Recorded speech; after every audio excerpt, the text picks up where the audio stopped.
Welcome to GDR news bulletin. ముందుగా headlines. ప్రపంచ ఆర్థిక వ్యవస్థపై ప్రభావం, పశ్చిమాసియా ఉద్రిక్తతపై మోడీ వ్యాఖ్యలు.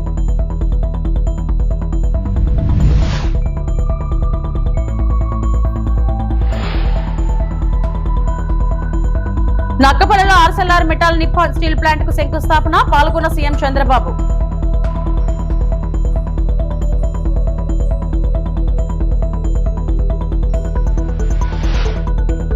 ఫిలిప్పీన్ కు బియ్యం ఎగుమతిపై వివాదం, హరీష్ రావు తీవ్ర ఆరోపణలు.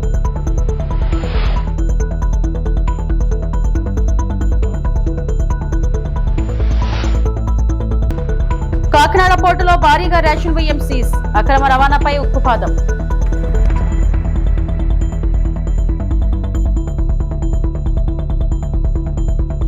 పశ్చిమాసియా ఘర్షణపై ప్రధానమంత్రి నరేంద్ర మోడీ ఆందోళన వ్యక్తం చేశారు. పశ్చిమాసియాలో పరిస్థితి ఆందోళనకరంగా ఉంది. గత 2-3 వారాలుగా విదేశాంగ మంత్రి ఎస్ జైశంకర్ మరియు కేంద్ర మంత్రి హర్దీప్ సింగ్ పూరి సభకు పరిస్థితులపై వివరాలు అందించారు. ఈ ఘర్షణ 3 వారాలకు పైగా కొనసాగుతుంది. ఇది ప్రపంచ ఆర్థిక వ్యవస్థపై మరియు ప్రజల జీవనంపై తీవ్ర ప్రభావం చూపుతుంది. అందుకే ఈ సమస్యకు త్వరితగతిన పరిష్కారం కనుగొనాలని ప్రపంచ దేశాలు కోరుతున్నాయని ప్రధాని పేర్కొన్నారు. बीते दशक में भारत ने संकट के ऐसे ही समय के लिए कच्चे तेल के भंडारण को भी प्राथमिकता दी है. आज भारत के पास 53 लाख मीट्रिक टन से अधिक का स्ट्रेटेजिक पेट्रोलियम रिजर्व है और 65 लाख मीट्रिक टन से अधिक के रिजर्व की व्यवस्था पर देश काम कर रहा है. हमारी तेल कंपनियों के पास जो रिजर्व रहता है वो अलग है. बीते 11 वर्षों में हमारी रिफाइनिंग कैपेसिटी में भी उल्लेखनीय वृद्धि हुई है. अध्यक्ष जी, सरकार अलग अलग देशों के सप्लायर्स के साथ भी लगातार संपर्क में है. प्रयास ये है कि जहां से संभव हो वहां से तेल और गैस की सप्लाई होती रहे. भारत सरकार गल्फ और आसपास के शिपिंग रूट्स पर निरंतर नजर बनाए हुए है. విదేశాంగ మంత్రి S Jaishankar India and Russia towards a new bilateral agenda సదస్సులో వీడియో కాన్ఫరెన్స్ ద్వారా ప్రసంగించారు. ఈ సందర్భంగా ఆయన మాట్లాడుతూ ప్రపంచం మాల్టీపోలార్ వ్యవస్థ వైపు అభివృద్ధి చెందుతున్న నేపథ్యంలో బ్రిక్స్, ఎస్సీఓ, G20, ఐక్యరాజ్య సమితి వంటి వేదికల ద్వారా మరింత సహకారం అవసరమని తెలిపారు. భారత్ బ్రిక్స్ చైర్మన్ గా ఉన్న సమయంలో మానవతా ప్రజా కేంద్రిత దృక్పథంతో రష్యా కలిసి పనిచేసి ఉమ్మడి సవాళ్లను సమతుల్యంగా సమగ్రంగా పరిష్కరించేందుకు కట్టుబడి ఉన్నామని చెప్పారు. ఇండియా రష్యా మధ్య ఉన్న దీర్ఘకాలిక భాగస్వామ్యాన్ని, స్నేహాన్ని మరింత బలోపేతం చేయడానికి భారత్ ఎల్లప్పుడూ కట్టుబడి ఉందని ఆయన పునరుద్ఘాటించారు. Edition of this initiative. I would also like to extend my greetings to Foreign Minister Lavrov, who will be addressing it as well. Friends, India and Russia share a special and privileged strategic partnership rooted in trust and mutual respect. Over decades, our mutually beneficial cooperation has advanced regional and global peace, stability, and progress. In today's evolving geopolitical dynamics, our engagement continues to deepen, driven by frequent high-level exchanges.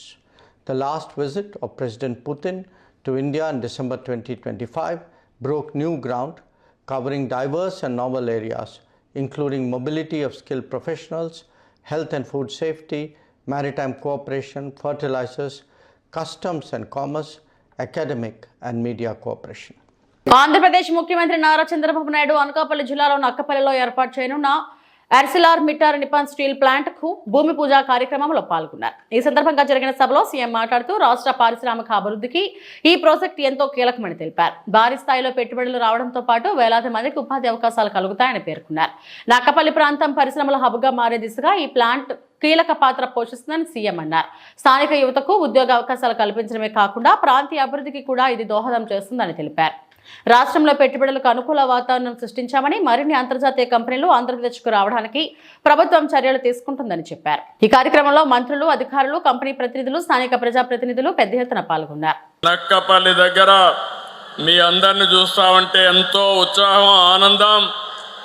ఈరోజు మీ ఉత్సాహంలో మిమ్మల్ని చూసినప్పుడు అందరికీ మరొక్కసారి పేరు పేరున మనస్ఫూర్తిగా నా నమస్కారాలు.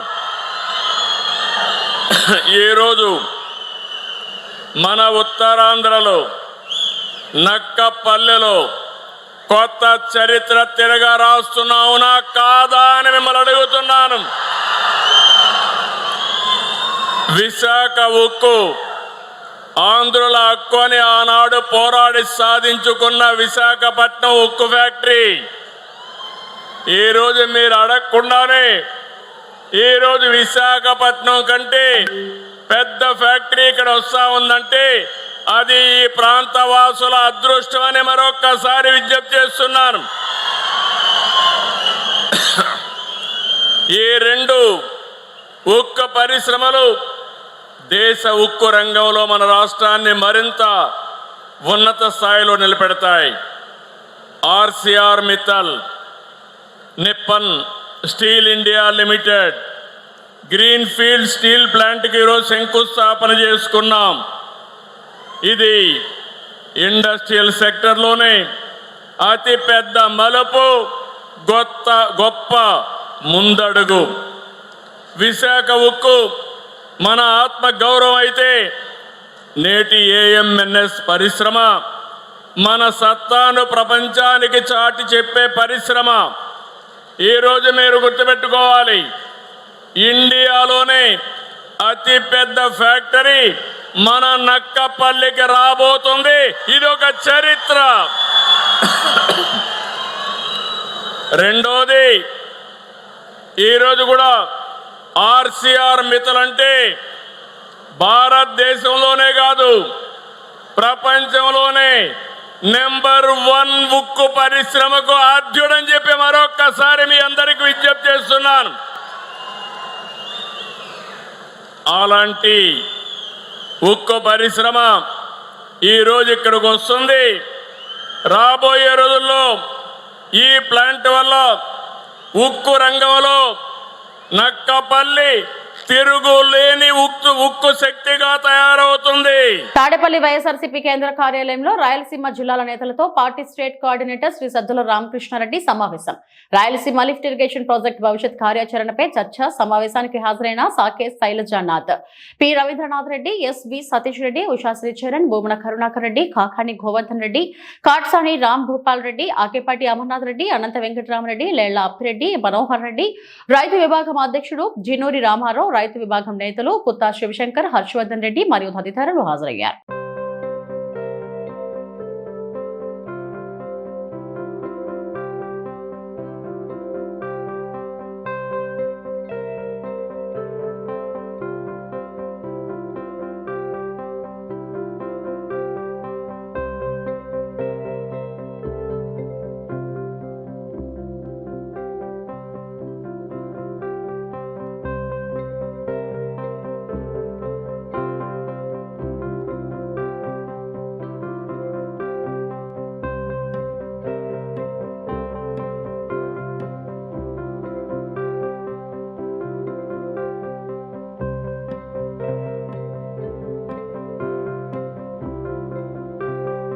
తెలంగాణ రాజకీయాల్లో బియ్యం ఎగుమతి అంశంపై ఆరోపణలు వెల్లువెత్తుతున్నాయి. బీఆర్ఎస్ నేత టి హరీష్ రావు మంత్రి పొన్నం ప్రభాకర్ పై తీవ్ర విమర్శలు చేశారు. ఫిలిప్పీన్స్ కు బియ్యం ఎగుమతిలో భారీ స్కామ్ జరిగిందని ఆరోపించారు. బియ్యం ఎగుమతికి నియమించిన అడ్వైజర్ పై కూడా ఆయన తీవ్ర విమర్శలు గుప్పించారు. ఈడీ, సిబిఐ కేసుల్లో ఉన్న వ్యక్తిని అడ్వైజర్ గా ఎందుకు నియమించారని ప్రశ్నించారు. ఆ అడ్వైజర్ ఇచ్చిన సలహాల వల్ల రాష్ట్రానికి నష్టం జరిగిందా లేదా అని నిలదీశారు. 10 లక్షల మెట్రిక్ టన్నుల బియ్యం ఎగుమతికి ఎంఓయూ చేసుకున్నామని చెప్పి గొప్పలు చెప్పుకున్నారని, కానీ అది ఇప్పుడు స్కామ్ గా మారిందని అన్నారు. 1,00,000 మెట్రిక్ టన్నుల ఎగుమతి ఒప్పందం చేసుకున్నప్పటికీ కేవలం 27,500 మెట్రిక్ టన్నుల వద్దనే ఎగుమతులు ఎందుకు ఆగిపోయాయని ప్రశ్నించారు. నాఫెడ్ ద్వారా చెల్లింపులు జరుగుతాయని ఉన్నప్పటికీ ప్రైవేట్ సంస్థకు ఎందుకు బాధ్యతలు అప్పగించారో చెప్పాలని డిమాండ్ చేశారు. కాకినాడ పోర్టులో ఇంకా 7,500 మెట్రిక్ టన్నుల బియ్యం నిల్వ ఉండటంపై కూడా ఆయన ఆందోళన వ్యక్తం చేశారు. ఆ బియ్యం పాడైందా, పురుగులు పడ్డాయా అని ప్రశ్నించారు. అధ్యక్ష, ఇది నాఫెడ్ జేఎండి గారు రాష్ట్ర ప్రభుత్వానికి లేఖ రాశారు. అదేవిధంగా మరొక లేఖ కూడా నాఫెడ్ ఎండి గారు కూడా రాష్ట్ర ప్రభుత్వానికి లేఖ రాశారు. నేను అడుగుతా ఉన్నా, నాఫెడ్ అనే కేంద్ర ప్రభుత్వ సంస్థ మేము మీకు కాకినాడ పోర్టుకు బియ్యం రాగానే మీకు వెంటనే డబ్బులు చెల్లిస్తాం, మాకు అవకాశం ఇవ్వండి అంటే కేంద్ర ప్రభుత్వ సంస్థకి ఇవ్వకుండా ఒక ప్రైవేట్ సంస్థకు ఎందుకు ఇచ్చారు? ఈ బియ్యం ఎగుమతి కోసం మీరు ఏమైనా టెండర్లు పిలిచారా? ఎక్స్ప్రెషన్ ఆఫ్ ఇంట్రెస్ట్ పిలిచారా?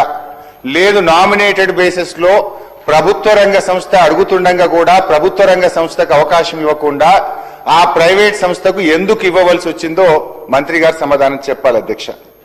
మూడోది అధ్యక్ష, ఇప్పుడు 22,500 ఎగుమతి చేశామన్నారు. మరొక 7,500 మెట్రిక్ టన్నులు ఒక సంవత్సరం నుంచి కాకినాడ పోర్టులో పడి ఉన్నాయి. మరి ఆ కాకినాడ పోర్టులో ఏడాది నుంచి బియ్యం ఉంటాయా అధ్యక్ష? ముక్కిపోతాయి, పురుగులు పట్టిపోయినాయి. ఆ 7,500 మెట్రిక్ టన్నులు కాకినాడ పోర్టులో ఉంటే అక్కడ మనం ఇప్పుడు ఆ గోడౌన్ ఛార్జెస్ ఎవరు కట్టాలి? రాష్ట్ర ప్రభుత్వం కట్టాలి. వీళ్ళ అగ్రిమెంట్ కూడా తప్పు ఉన్నది. ఇవాళ వీళ్ళే షిప్పులో ఎక్కించి అక్కడ చేరుకునేదాకా వీళ్ళే బాధ్యత తీసుకున్నారు.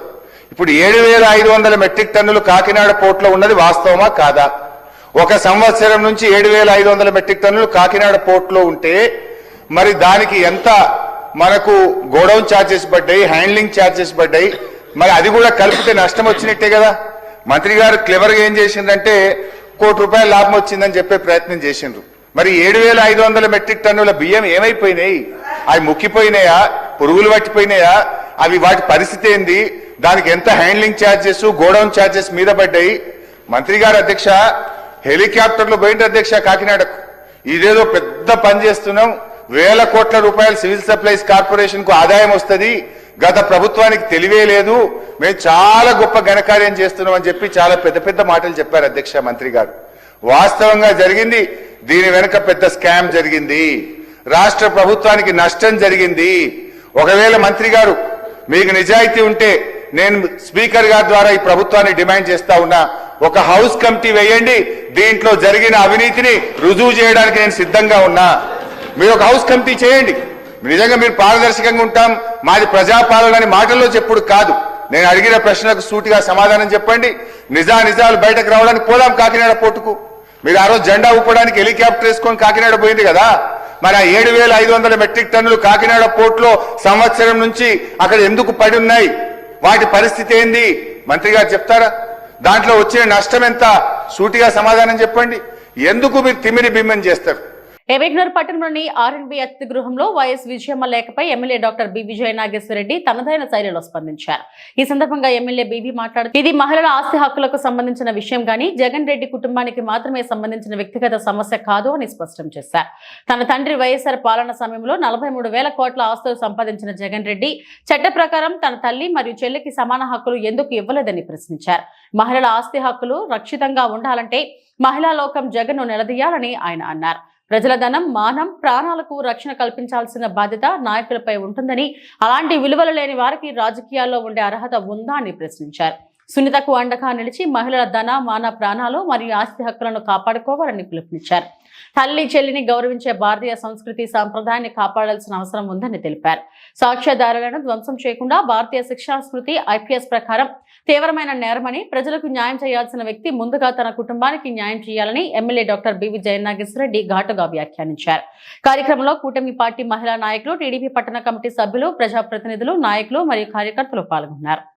సంబంధించినటువంటి హక్కుల విషయం వచ్చినప్పుడు, ఆస్తి హక్కుల విషయం వచ్చినప్పుడు ఒక మాజీ ముఖ్యమంత్రి గారి కుటుంబం, ఒక ముఖ్యమంత్రి గారి యొక్క కుటుంబం, ఆ కుటుంబానికి వచ్చినటువంటి సమస్యని ఈరోజు మాజీ ముఖ్యమంత్రిగా ఉన్న వ్యక్తి తల్లి గారు, అంటే ముఖ్యమంత్రి గారి సతీమణి రాజశేఖర రెడ్డి గారి మాజీ అప్పట్లో ఉన్న ముఖ్యమంత్రి గారి సతీమణి విజయమ్మ గారు వచ్చి స్పష్టంగా వ్యక్తి యొక్క ధనదాహం ఏ రకంగా ఉంది, ఆ ధనదాహం వల్ల సొంత తల్లిని, చెల్లిని, కుటుంబాన్ని కూడా పక్కన పెట్టినటువంటి వ్యక్తి గురించి గతంలో ఇదే తల్లి గారు కొడుకు మీద ప్రేమ వాత్సల్యంతో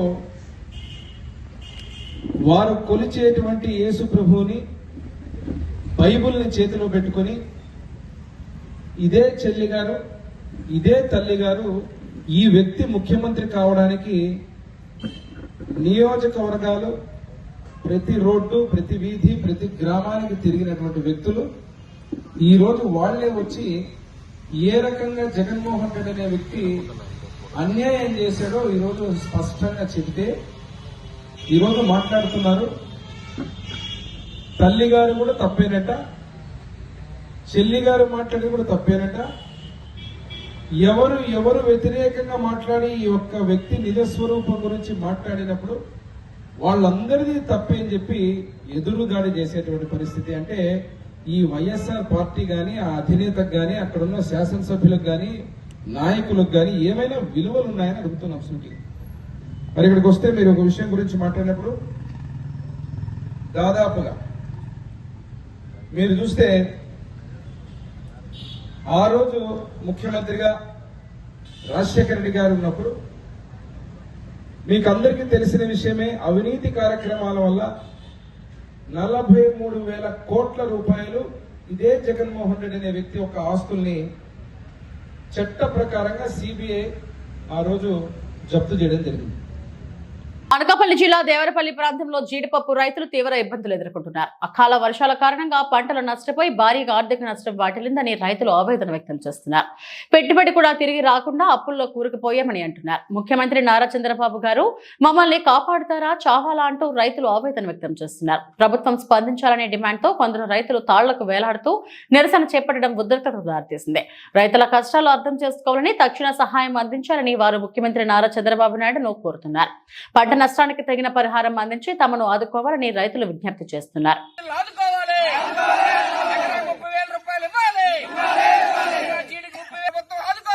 జిల్లాలోనే జీడి రైతుల పరిస్థితి ఈ రోజు అగమ్య గోచరంగా ఉంది. మంచు తెగులు పడి పూర్తిగా జీడి తోటలన్నీ కూడా స్మాష్ అయిపోయి ఎకరాకి 30,000 40,000 రూపాయలు పెట్టుబడి పెట్టినటువంటి జీడి రైతులందరూ కూడా పూర్తిగా నష్టపోయారు. ఈ ప్రభుత్వం జీడి రైతులకి ఎకరాకి 30,000 రూపాయలు నష్టపరిహారం ఇచ్చి జీడి రైతులు పూర్తిగా ఆదుకోకపోతే ఈ రోజు ఉరే శరణ్యం అని చెప్పేసి జీడి రైతులందరూ కూడా దేవరాపల్లి మండలంలో పెద్ద ఎత్తున ఆందోళన వృతాలు వేసుకుని నిరసన తెలియజేయడం జరుగుతూ ఉంది. ఈ ప్రభుత్వం ఈ అనకాపల్లి జిల్లాలో వరి తర్వాత జీడి పంటే ప్రధానమైన పంట. మెట్ట భూముల్లోనే దాదాపు 1,00,000 ఎకరాల్లోనే జీడి అటువంటిది ఈ రోజు పండించడం జరుగుతూ ఉంది. అటువంటి జీడిని ఈ ప్రభుత్వం ఈకేవే చేయకుండా, ఈ రోజు ఇన్సూరెన్స్ చేయకుండా, ఈ రోజు గాలి వదిలేసి గిరిజన రైతులు మీ సాగు మీరు సమంటే అని చెప్పేసి వదిలేటువంటి జరిగింది. ఇది అత్యంత దుర్మార్గమైనటువంటి చర్య. కాబట్టి జీడి రైతులు అలో రామచంద్ర అని చెప్పేసి ఈ రోజు ఏడుస్తా ఉన్నారు. ఈ రోజు నక్కపల్లి చంద్రబాబు నాయుడు గారు సిఎల్ ఈ రోజు ఆర్ఎస్ఎల్ నిప్పుల మెటల్ స్టీల్ ప్లాంట్ ఈ రోజు ప్రారంభోత్సవానికి వస్తా ఉన్నారు. నిప్పులు ఏదైతే ఆర్ఎస్ఎల్ మెటల్ స్టీల్ ప్లాంట్ ఉందో ఈ రోజు మెటల్ స్టీల్ ప్లాంట్ కి ఉత్సాహం చూపిస్తా ఉన్నారు. ఈ జిల్లాలోనే లక్షల మంది జీడి రైతులు పంటలు పోయి అలో రామచంద్రాన్ని ఏడుస్తా ఉంటే ఈ రోజు మిట్టల్ని కార్పొరేట్ సంస్థలు మీరు నెత్తినెట్టుకుని మోస్తా ఉన్నారు. అక్కడ విశాఖపట్నం స్టీల్ ప్లాంట్ నిర్వీర్యం చేస్తా ఉన్నారు. ఇక్కడ ప్రైవేట్ స్టీల్ ప్లాంట్ కోసం మీరు తహతహలాడి మీ ఉద్యోగాలు ఉపాధాలు కల్పిస్తామని చెప్పేసి అక్కడ నిర్వాసితుల్ని కనీస సౌకర్యాలు కల్పించుకుంటా భూములు లాక్కొని బలవంతంగా వాళ్ళకేమో ఆ విధంగా మీరు చేయడం జరుగుతూ ఉంది. మేము స్టీల్ ప్లాంట్లకు వ్యతిరేకం కాదు, మీ భూమి పూజకు వ్యతిరేకం కాదు. ఈ జిల్లాలో ఉన్నటువంటి జీడి రైతుల యొక్క పరిస్థితిని అర్థం చేసుకోండి. జీడి రైతులు ఈ రోజు ఉరితాళ్లే శరణ్యం అంత పరిస్థితి వచ్చిందనంటే ఈ రోజు గిరిజన రైతుల యొక్క పరిస్థితి ఎంత దౌర్భాగ్యంగా ఉందో మీరు అర్థం చేసుకోవాలి. కాబట్టి కూటమి ప్రభుత్వం జీడి రైతుల మీద దృష్టి పెట్టి ప్రతి జీడి రైతుకి ఎకరాకి అంచనా కట్టి 30,000 40,000 రూపాయలు నష్టపరిహారం చెల్లించి జీడి రైతులు ఆదుకోవాలి. అక్కడక్కడ 1-2 పిక్కలు పండితే ఆ పిక్కలు కూడా ఈ రోజు అమ్ముకోవడానికి వీలు లేకుండా పోతుంది. దళారీలు ఈ రోజు అతి తక్కువ ధర కొనుగోలు చేస్తున్నారు. 200 రూపాయలకి 1 రూపాయి కూడా తక్కువ లేకుండా జీడి పిక్కలు ప్రభుత్వమే కొనుగోలు చేయాలి.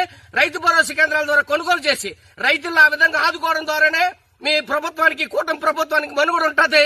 లేకపోతే మీ పత్రం తప్పదని చెప్పేసి గిరిజన రైతులు హెచ్చరిస్తా ఉంటారు. దీన్ని అర్థం చేసుకుని ఈ జిల్లాలో ఉన్నటువంటి జీడి రైతులు దాదాపు 6 నెలల పాటు జీడి పంట మీద ఆధారపడి తుప్పలు తీసి ఎరువులేసి పురుగు మందులు వేసి విత్తనాలు వేసి అనేకటువంటి కష్టాలు పడినటువంటి జీడి రైతులకి ప్రభుత్వం ఆదుకోవాలని చెప్పేసి మేము వ్యవసాయ కార్మిక సంఘం గిరిజన సంఘాలుగా ప్రభుత్వాన్ని డిమాండ్ చేస్తా ఉంటాం. హెచ్పివి వ్యాక్సిన్ గురించి ప్రజల్లో ఉన్న అపోహలను నమ్మవద్దని Chakrampeta sub centre health assistant Hemalatha తెలిపారు. మహిళల ఆరోగ్య రక్షణకు హెచ్పివి వ్యాక్సిన్ ఎంతో ముఖ్యమని, ముఖ్యంగా గర్భాశయ క్యాన్సర్ ను నివారించడంలో ఈ టీకా కీలక పాత్ర పోషిస్తుందని చెప్పారు. చక్రంపేట సబ్ సెంటర్ పరిధిలో నిర్వహించిన ఆరోగ్య అవగాహన కార్యక్రమంలో హేమలత మాట్లాడుతూ హ్యూమన్ పాపిలోమా వైరస్ కారణంగా మహిళల్లో గర్భాశయ క్యాన్సర్ వచ్చే ప్రమాదం ఎక్కువగా ఉంటుందని తెలిపారు. ఈ వ్యాధి నుంచి రక్షణ పొందేందుకు ప్రభుత్వం ఉచితంగా HPV వ్యాక్సిన్ అందిస్తుందని చెప్పారు. కొంతమంది టీకా తీసుకుంటే అనారోగ్యం వస్తుందని, భవిష్యత్తులో సమస్యలు వస్తాయని అనుమానాలు వ్యక్తం చేస్తున్నారని, అవి పూర్తిగా నిరాధారమని స్పష్టమని చేశారు. వైద్యుల సూచనల మేరకు సరైన వయసులో టీకా తీసుకుంటే ఎలాంటి ప్రమాదం ఉండదని చెప్పారు. ప్రభుత్వం నిర్వహిస్తున్న టీకా కార్యక్రమాలకు తల్లిదండ్రులు సహకరించాలని, బాలికలకు సమయానికి వ్యాక్సిన్ వేయించాలని కోరారు. ఆరోగ్యంపై అవగాహన పెంచుకుంటేనే ప్రమాదకర వ్యాధులను నివారించవచ్చని హేమలత పేర్కొన్నారు. PHC పెనుగలూరు సబ్ సెంటర్ చక్రంపేట నుండి పనిచేస్తాను. నా పేరు కే హేమలత. నేను హెల్త్ అసిస్టెంట్. మేము ఈ HPV వ్యాక్సిన్ అనే వ్యాక్సిన్ మాకు గవర్నమెంట్ హాస్పిటల్లో గవర్నమెంట్ ప్రవేశపెట్టింది. ఇది ఈ HPV వ్యాక్సిన్ అంటే హ్యూమన్ పాపిలోమా వైరస్ అనే వ్యాధి అనే వైరస్ పని చేయకుండా దీన్ని గర్భాశయ క్యాన్సర్ రాకుండా ఉండేదానికి ప్రివెంటివ్గా వాడతారనమాట ఇది. సో దీన్ని గవర్నమెంట్ ప్రవేశపెడితే 14 సంవత్సరాలు కంప్లీట్ అయిన బాలికలకు మాత్రమే 2011 మార్చి నుంచి 2012 మార్చి ఉండే పిల్లలకు 14 సంవత్సరాలు పూర్తయితే ఆ పిల్లలకి వేసేదానికి వాళ్ళు అర్హులు అనమాట. ఇది ఎందుకు వేస్తారు అంటే గర్భాశయ క్యాన్సర్ రాకుండా ఉండడానికి ఈ వ్యాక్సిన్ వేస్తే ముందు జాగ్రత్త ప్రివెంటివేషన్కి వేస్తారనమాట. సో ప్రతి ఒక్క తల్లిదండ్రులు బిడ్డలకు వేపించుకునేదానికి పిల్లలు భయపడుతున్నారు, తల్లిదండ్రులు భయపడుతున్నారు. సో ఇది అవగాహన కోసము ఈ సుమన్ టీవీ ద్వారా మాకు ఈ పిల్లల్లో భయం పోవడానికి తల్లిదండ్రులకు అవగాహన కోసము మీడియా ద్వారా మేము తెలియజేస్తున్నాము. 14 సంవత్సరాలు కంప్లీట్ అయిన బాలికలకు ఖచ్చితంగా వేయించుకోవాలనే ఉద్దేశంతో వాళ్ళలో ఉండే భయము, వాళ్ళ తల్లిదండ్రులలో ఉండే భయము పోవడానికి మేము తెలియజేయ ద్వారా. కాబట్టి ప్రతి ఒక్కరు గవర్నమెంట్ ఉపయోగించింది. ఇది పాతదే, కొత్త వ్యాక్సిన్ ఏం కాదు. ఇంతకు మునుపంతా వేయించుకున్నారు. గవర్నమెంట్లో అయితే ఇది 10 నుంచి దగ్గర 9 నుంచి 10,000 మధ్యలో ఉంటుందన్నమాట ఖరీదు. ఇక్కడ అంత ఖరీదైన వ్యాక్సిన్ను గవర్నమెంట్లో PHCలలో ప్రభుత్వ హాస్పిటళ్ళల్లో మనకు అనుమతించినారు. సో ఈ అనుమతించిన ఈ వ్యాక్సిన్ను ప్రజలు ఉచితంగా అనుమతించినప్పుడు, ఉచితంగా వేసేటప్పుడు దాన్ని సద్వినియోగపరచుకోవాలని చెప్పేసి తల్లిదండ్రులు భయపడకుండా పిల్లలకు వెంట తీసుకొని వచ్చి గర్భాశయ క్యాన్సర్ రాకుండా అని చెప్పి చిన్న సూది, ఏమి జ్వరం రాదు, సైడ్ ఎఫెక్ట్స్ ఏమి ఉండవు, ప్రతి ఒక్కరూ తెలుసుకొని ఈ వ్యాక్సిన్ను వేయించవలసిందిగా, విజయవంతం చేయవలసిందిగా, భయభ్రాంతం నుంచి తొలగించుకొని పిల్లలకు ప్రివెంటివ్ మెడిసిన్గా చేయాలని మేము ఆశిస్తూ మీడియా ద్వారా తెలియజేస్తున్నాం. ఈ అవకాశం ఇచ్చిన మీడియా వారికి నమస్కారం. కాకినాడలో రేషన్ బియ్యం అక్రమ తరలింపుపై అధికారుల ఉక్కుపాదం పడింది. కాకినాడ పోర్టులో 5 లారీలలో తరలిస్తున్న 140 మెట్రిక్ టన్నుల PDS బియ్యాన్ని జిల్లా పౌర సరఫరా అధికారులు సీజ్ చేశారు. వివిధ రైస్ మిల్లుల నుంచి సేకరించిన బియ్యాన్ని విదేశాలకు అక్రమంగా ఎగుమతి చేయడానికి ప్రయత్నించినట్లు అధికారులు గుర్తించారు. శాంపిల్స్ పరిశీలనలో ఫోర్టిఫైడ్ కెర్నల్స్ ఉన్నట్లు తేలడంతో నిత్యావసర వస్తువుల చట్టం 1955 కింద కేసులు నమోదు చేశారు. ఈ ఘటనలో మిల్లర్లు, ట్రేడర్లు, లారీ డ్రైవర్లు యాజమాన్యంపై క్రిమినల్ చర్యలు తీసుకుంటామని అధికారులు తెలిపారు. సీజ్ చేసిన బియ్యం విలువ సుమారు 65 లక్షల, లారీ విలువ 60 లక్షలు కలిపి మొత్తం 1.25 కోట్లుగా అంచనా వేశారు. అక్రమ రవాణాపై కఠిన చర్యలు కొనసాగుతాయని, ఇలాంటి వ్యవహారంలో పాల్పడిన వారిపై ఎప్పటికప్పుడు తనిఖీలు నిర్వహిస్తామని అధికారులు స్పష్టం చేశారు.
అనంతపురం నగర శివారులోని ఉప్పరపల్లి గ్రామ పంచాయతీలో ఉన్న ప్రభుత్వ భూమిలో పేదలు గుడిసెలు నిర్మించుకోగా తెలుగుదేశం పార్టీకి చెందిన వెంకటేష్ గౌడ్ అతని అనుచరులతో భౌతిక దాడులకు పాల్పడుతూ కాలనీలోకి తనకు నచ్చిన వారిని రానివ్వకుండా భయభ్రాంతులకు గురి చేస్తున్నాడని ఎంఆర్పీఎస్ రాష్ట్ర నాయకులు నారాయణస్వామి ఆందోళన వ్యక్తం చేశారు. 5 సంవత్సరాల క్రితం ఉప్పరపల్లి గ్రామ పరిధిలో జిల్లా ఉన్నతాధికారులు ఎమ్మెల్యే పరిటాల సునీత ఇలా అందరి అనుమతితో పేదలైన దళితులు ఇతర కులాలకు చెందిన వారు ఇళ్ల స్థలాలు వేసుకున్నట్టు తెలిపారు. అయితే అనుకోకుండా వెంకటేష్ గౌడ్ కాలనీలో స్థానం సంపాదించుకుని రౌడీ మూకలను వెంట వేసుకుని దళితులను ప్రత్యేకించి లక్ష్యంగా చేసుకుని దాడులు చేస్తున్నట్లు ఆరోపించారు. తమకు జరిగిన అన్యాయంపై హైకోర్టులో కూడా న్యాయపరంగా పోరాటం చేస్తున్నట్లు ఆయన తెలిపారు. అందరికీ జేబీ గత 2010లో దళిత వర్గాలకు సంబంధించిన అందరికీ ప్రభుత్వం వారు పట్టాలు నివాసయోగ్యానికి పట్టాలు మంజూరు చేయడం జరిగింది.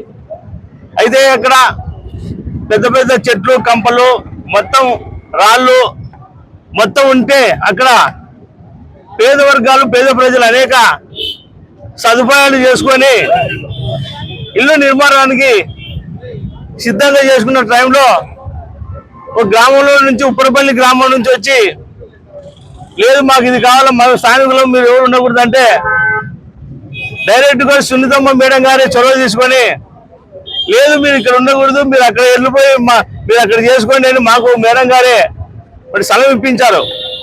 దాంట్లో కూడా ఎక్కడి నుంచో వచ్చి కర్నూలు జిల్లా నుంచి వచ్చి 2 వ్యక్తులు వచ్చి ఇక్కడ ఉన్నటువంటి కొంతమంది ఎస్సీ లీడర్లను పట్టుకొని వాళ్ళు లీడర్ల క్రిమినల్ స్థలంలో మాకైతే అర్థం కాలేదు కానీ వాళ్ళు ఇక్కడ ఉండి వాళ్ళు ప్రోత్సాహిస్తూ తీవ్ర ఇబ్బందులకు గురి చేస్తున్నారు పట్టాదారులను.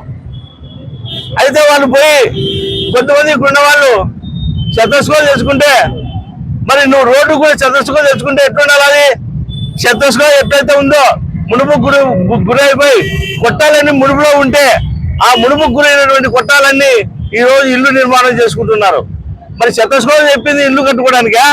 శతస్కో తెచ్చింది కరెంట్ ఇవ్వడానికా? శతస్కో తెచ్చింది నీళ్లు పైపులు వేసుకొని నివాసయోగ్యానికి పనిచేసే శతస్కో తెచ్చింది. దాని మీద ఆర్డర్లు రావాలి కదా. ఆర్డర్లు రాకుండా కోర్టు ధిక్కారం చేసేది ఆ అధికార ధిక్కారము, ప్రభుత్వ రాజ్యాంగం ధిక్కారము, అన్ని ధిక్కారాలు చేసి పేద ప్రజలతో పేద వర్గాలతో డబ్బులు వసూలు చేసుకొని మీకు పట్టాలు వస్తాయి, మీకు ఇండ్లు వస్తాయి, మీకు అవి వస్తాయి వ్యవసాయ మాటలు చెప్పి వాళ్ళను మద్ద పెట్టి ఈ రోజు కొట్టాలు నిర్మించి ఇండ్లు వేసుకోవడం జరుగుతుంది. ఆర్డీఓలు వెళ్ళినారు, కలెక్టర్లు వెళ్ళినారు, ఎంఆర్ఓలు వెళ్ళినారు, పోలీసులు వెళ్ళినారు. అందరూ వెళ్ళిపోయి అయ్యా ఇది మీకు తగదు, గతంలో పట్టాలు ఇచ్చింటేనే మేము ఇవన్నీ కొట్టుకుపోతాయి పోతాయి అన్ని పోతాయి, మీకు కూడా ఉండడం మంచి కాదు, ఇక్కడ నుంచి మీరు వెళ్ళిపోండి. ఇవి ఇప్పటివరకు నా బులెటిన్ అప్డేట్స్. నమస్తే.